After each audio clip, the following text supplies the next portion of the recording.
আলাইকুম, আমি Mohammad Mahim Hasan. Welcome to my channel. অসংখ্য ধন্যবাদ তোমাদের আমার চ্যানেলটা দেখার আমন্ত্রণ রইল। আজকে আমরা বরাবরের মতোই ন্যারেশন নিয়ে কথা বলবো। আমরা ন্যারেশনের দুটো রুলস নিয়ে কথা বলবো। এর আগে একটা কথা বলে রাখা ভালো, ন্যারেশন একটা গুরুত্বপূর্ণ টপিক।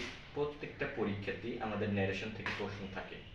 আমরা যদি বাসায় বেশি বেশি করে চর্চা করি তাহলে অবশ্যই ন্যারেশনগুলো ভালোভাবে শিখতে পারবো।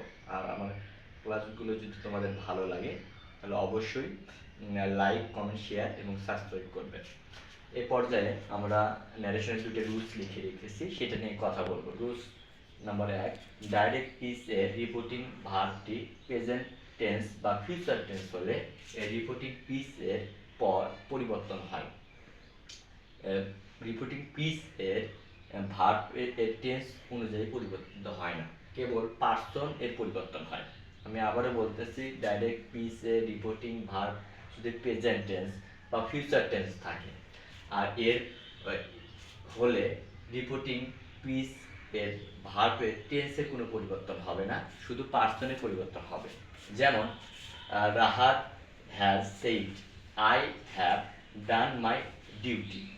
দেখো এখানে রাহাত হ্যাজ সেইড ঠিকই আছে, কমা উঠে দিয়ে আমাদের দ্যাট বসাতে হয়, আর এটাকে আমাদের পার্সন অনুযায়ী পরিবর্তন করতে হবে। এটা ফার্স্ট পার্সন আছে, এই জন্য সেকেন্ড পার্সন হবে। He has done his duty. এখানে টেন্সের কোনো পরিবর্তন হয় না, শুধু পার্সনের পরিবর্তন হয়েছে। এরপরে দেখো আমরা দ্বিতীয় আরেকটা সেন্টেন্স লিখে রেখেছি। Shimu will say she write a letter. এই সেন্টেন্সটা ইনডাইরেক্ট করলে শিমু উইল সে কমা উঠেতে that she write a letter. দেখো এখানে শুধু পার্সনের পরিবর্তন হয়েছে, টেন্সের কোনো পরিবর্তন হয় নাই। আচ্ছা, রুলস নম্বর 2, এখানে একটা রুলস আছে যে ডাইরেক্ট পিস এর যদি থ্যাংক ইউ শব্দটা থাকে তাহলে ইনডাইরেক্ট করার নিয়ম। সেন্টেন্সের ভেতরে যদি থ্যাংক ইউ থাকে তাহলে ইনডাইরেক্টের সময় কি করব? He said to me thank you. এই যে থ্যাংক ইউ থাকার কারণে দেখো হি এই সেড টু মি তা উঠে যাবে। এই থ্যাংক ইউ এর পরিবর্তে থ্যাঙ্কস মি হবে। অর্থাৎ সেন্টেন্সের ভেতরে যদি থ্যাংক ইউ থাকে তার পরিবর্তে হি থ্যাঙ্কস মি হবে।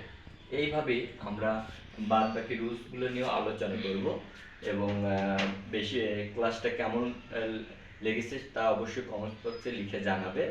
আর নতুন নতুন ভিডিও পেতে এই চ্যানেলটা অবশ্যই সাবস্ক্রাইব করবে। ধন্যবাদ সবাইকে। আসসালামু আলাইকুম।